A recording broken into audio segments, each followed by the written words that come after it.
નમસ્કાર, સ્વાગત છે આપનું. આપ જોઈ રહ્યા છો ન્યૂઝ 18 ગુજરાતી. હું છું આપની સાથે દીપા શર્મા. ભારે વરસાદથી સુરતમાં જળબંબાકારની સ્થિતિ સર્જાઈ છે. પલસાણામાં ખાડીના પાણી ફરી વળ્યા. બલેશ્વરની 32 ગંગા ખાડીના પાણી ઠેર ઠેર ફરી વળ્યા છે.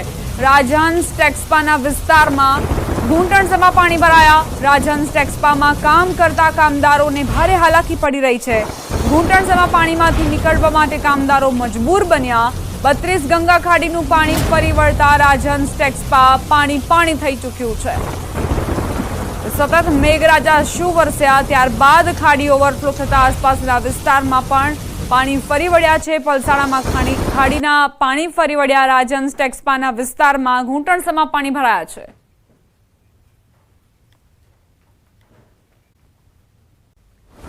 સમાચાર સુરતથી. સુરતનો સણિયા હેમાદ વિસ્તાર પાણીમાં ગરકાવ થયો છે. ગામનું મંદિર પણ પાણી થઈ ચૂક્યું છે. લોકોને ભારે હાલાકીનો સામનો કરવો પડી રહ્યો છે. પ્રશાસનને વારંવાર રજૂઆત કરવામાં આવી હોવા છતાં આજ દિન સુધી ઉકેલ નથી આવ્યો. લોકોને સ્થળાંતર કરવાની ફરજ પડી એવી સ્થિતિ સર્જાઈ છે. 12 કલાકથી સુરત સહિત દક્ષિણ ગુજરાતમાં પડી રહેલા વરસાદને લઈ સુરતના જનજીવન પર મોટી અસર જોવા મળી રહી છે. ખાસ કરીને સુરત ગ્રામ્યમાં પડેલો વરસાદ સુરતના મધ્યમાંથી પસાર થતી ખાડીઓમાં તેની આવક થઈ છે અને બીજી બાજુ સુરતમાં પડી રહેલા વરસાદને લઈ સુરતના છેવાડે આવેલું સનિયા અહેમદ ગામ છે કે જે પાણીમાં ગરકાવ થઈ ગયું છે. દ્રશ્ય સીધા જોઈ શકાય છે કે જે મંદિરની અંદર પાણી પ્રવેશી ચૂક્યું છે. ચારો તરફ જુઓ ત્યાં પાણી માત્ર પાણી છે. ખાસ કરીને અહીંયા ડ્રેનેજ લાઈન નાખવાને લઈને 3 વર્ષ પહેલાં જે કહી શકાય કે કૌભાંડ આચરવામાં આવ્યું હતું, જેને લઈને છેલ્લા 3 વર્ષથી આ ગામ પાણીમાં ગરકાવ થઈ જાય છે. સામાન્ય વરસાદ આવતાની સાથે જ આ પાણીમાં ફરી વળતા બેટ જેવી પરિસ્થિતિનું નિર્માણ થાય છે. દ્રશ્ય ઘણું બધું કહી જાય છે કે કયા પ્રકારે અહીંયા પાણી ફરી વળ્યું છે. આ પાણી ઉતરતા આગામી 24 કલાક કરતાં વધુનો સમય લાગશે, ત્યારે ગામના લોકોને પાણી વચ્ચે રહેવું પડે છે અને ખાસ કરીને ગામનો મુખ્ય માર્ગ છે ત્યાંથી આવવું સૌથી મુશ્કેલી સામનો કરવો પડી રહ્યો છે. ખાસ કરીને આને લઈને ગામના લોકોએ આંદોલન કરી રહ્યા છે, પણ આઉટર રિંગ રોડને લઈને એક ડ્રેનેજ લાઇન બીજી ડ્રેનેજ લાઇનમાં નાખવાને લઈને ખાડી ઓવરફ્લો થાય છે અને એક બાજુ પડી રહેલા વરસાદને લઈને સતત પાણીનો વધારો આ ગામમાં જોવા મળી રહ્યો છે. કેમેરામેન ભરત બ્રહ્મભટ્ટ સાથે કીર્તેશ પટેલ, ન્યૂઝ 18 ગુજરાતી, સુરત. સુરત જિલ્લામાં અતિભારે વરસાદના પગલે ગ્રામ્ય વિસ્તારમાં ઘણા ભાગોમાં જળબંબાકારની સ્થિતિ સર્જાઈ છે. બારડોલી તાલુકામાં ભારે વરસાદથી નસુરા ગામનો હળપતિવાસ ફેરવાયો બેટમાં. નસુરા ગામના હળપતિવાસમાં પાણી ભરાતા 100 થી વધુ પરિવારોને હાલાકી પહોંચી.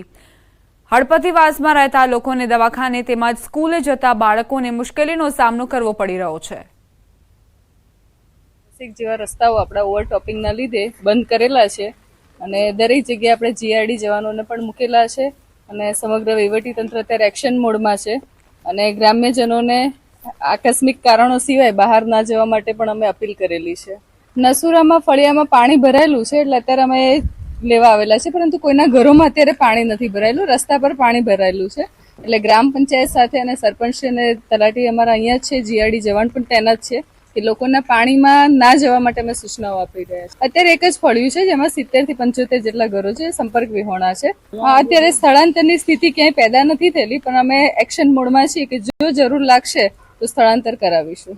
દક્ષિણ ગુજરાતમાં ધનાધનની સ્થિતિ ખાસ કરીને વાત કરીએ સુરત જિલ્લાની અંદર વહેલી સવારથી તમામ તાલુકાની અંદર ભારે મેઘ ખાંગા થવા પામ્યા છે. દ્રશ્ય બતાવવાનો પ્રયાસ કરીશ કે બારડોલી તાલુકાના નસુરા ગામની આ જે દ્રશ્ય છે, નસુરા ગામના જે મુખ્ય ફળિયું છે ત્યાંથી હળપતિવાસમાં જવાનો જે માર્ગ છે એ સમગ્ર માર્ગ પાણીની અંદર ગરકાવ થવા પામ્યો છે.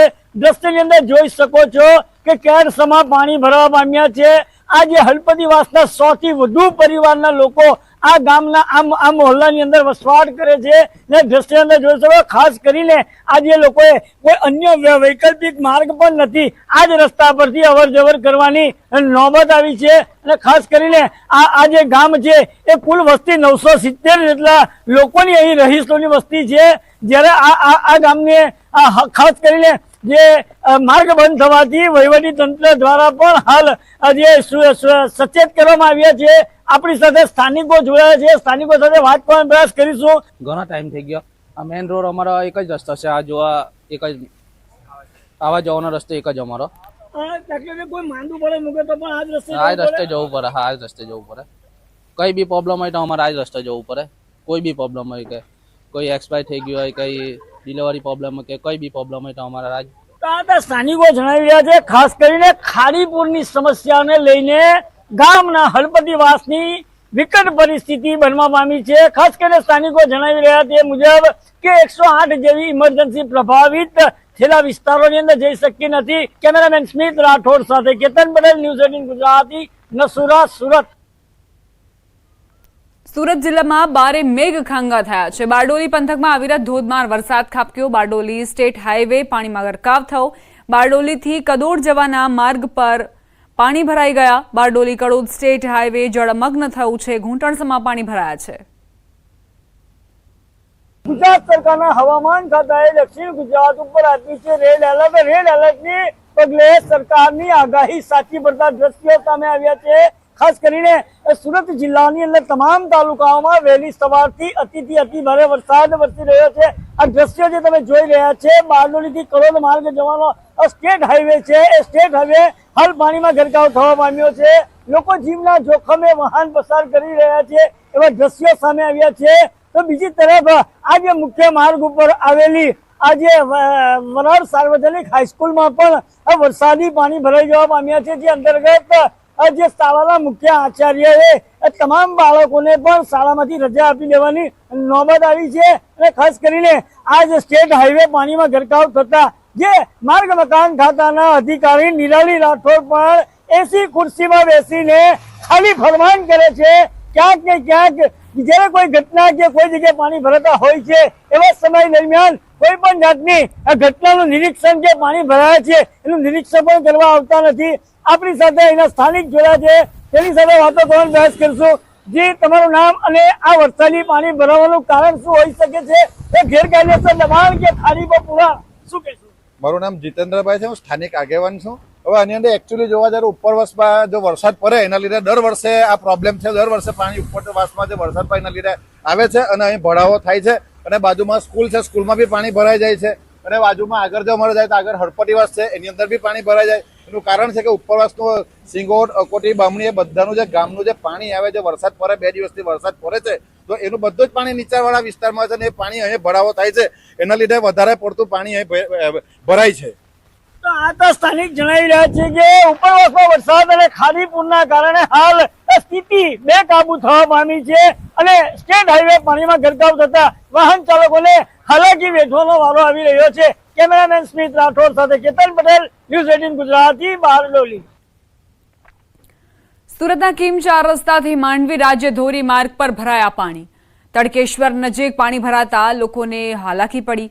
રાજ્યધોરી માર્ગ પર પાણી ભરાતા વાહન ચાલકો પરેશાન થયા. તડકેશ્વર ગામ 6 થી 7 હજાર વસ્તી ધરાવતું ગામ છે અને પાણી ભરાતા લોકોને હાલાકી પડી.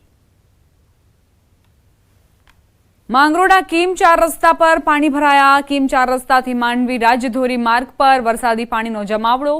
પાણી ભરાતા વાહન ચાલકોને હાલાકી પડી. બાજુમાં આવેલ દુકાનોમાં પણ પાણી ઘૂસ્યા. દર વર્ષે પાણી ભરાવાની સમસ્યાથી લોકો ત્રસ્ત બન્યા છે. માર્ગ અને મકાન વિભાગ દ્વારા કોઈ કામગીરી નથી કરાતી. ગટર ઉપર કેટલીક દુકાનો હોવાથી સાફ સફાઈ નથી થઈ શકતી. સુરત જિલ્લાના તમામ તાલુકામાં ભારેથી અતિભારે વરસાદી માહોલ છવાયો છે. જિલ્લાના બારડોલી તાલુકાના ગ્રામ્ય વિસ્તારોમાં ભારે વરસાદથી સ્ટેટ હાઈવે પાણીમાં ગરકાવ થયો. વાહન ચાલકો જીવના જોખમે હાઈવે પરથી પસાર થવા મજબૂર બન્યા. હાઈવે પર પાણી ભરાવા છતાં માર્ગ મકાન ખાતાએ કોઈ પણ જાતનું દિશા સૂચક બોર્ડ નથી મૂક્યું. માર્ગ મકાન ખાતાના અધિકારીઓ ઘોર નિંદ્રામાં હોય તેવું સ્પષ્ટ જણાઈ આવ્યું.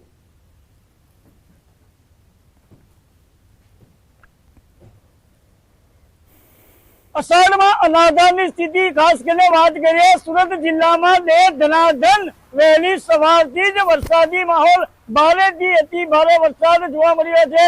દ્રશ્ય બતાવવાનો પ્રયાસ કરીશ કે બારડોલીથી મોટા જવાનો જે માર્ગ છે, નાગેશ્વર મંદિર પાસે હાલ સ્ટેટ હાઈવે ઉપર વરસાદી પાણી ફરી વળતા આ જે સ્ટેટ હાઈવે છે પાણીમાં ગરકાવ થવા પામ્યો છે. સામે પર મોટા વિહાર પલસા ખરવસા તરફ જવાના માર્ગ ઉપર હાલ વરસાદી પાણી ફરી વળતા હાલ સંપૂર્ણ રસ્તો બંધ થઈ જવા પામ્યો છે. હું પાછળ પણ દ્રશ્ય બતાવવાનો પ્રયાસ કરીશ કે હાલ જે આ વરસાદી પાણી જે સ્ટેટ હાઈવે ગરકાવ થયો છે, જે અંતર્ગત એ વાહનો પણ ખલત થઈ જવા પામ્યો છે. ટ્રાફિક જામની સમસ્યાઓ સર્જાય છે. તમે દૂરથી જોઈ શકો છો કે ઇમરજન્સી સેવા 108 જેવી એમ્બ્યુલન્સ પણ હાલ આ ટ્રાફિકની અંદર વરસાદી પાણી ભરાવાના કારણે કપરાડા તાલુકામાં સતત વરસાદ વરસી રહ્યો છે. કપરાડા તાલુકામાંથી પસાર થતી કોલક નદીમાં ધસમસતો પાણીનો પ્રવાહ પસાર થઈ રહ્યો છે. કેટલીક જગ્યાઓએ લો લેવલ કોઝવે અને નાના પુલ પર પાણી ફરી વળ્યા હતા. બુરલા ગામ નજીક કોલક નદીના પાણી કોઝવે પરથી પસાર થતા બંને તરફના લોકો અટવાયા હતા.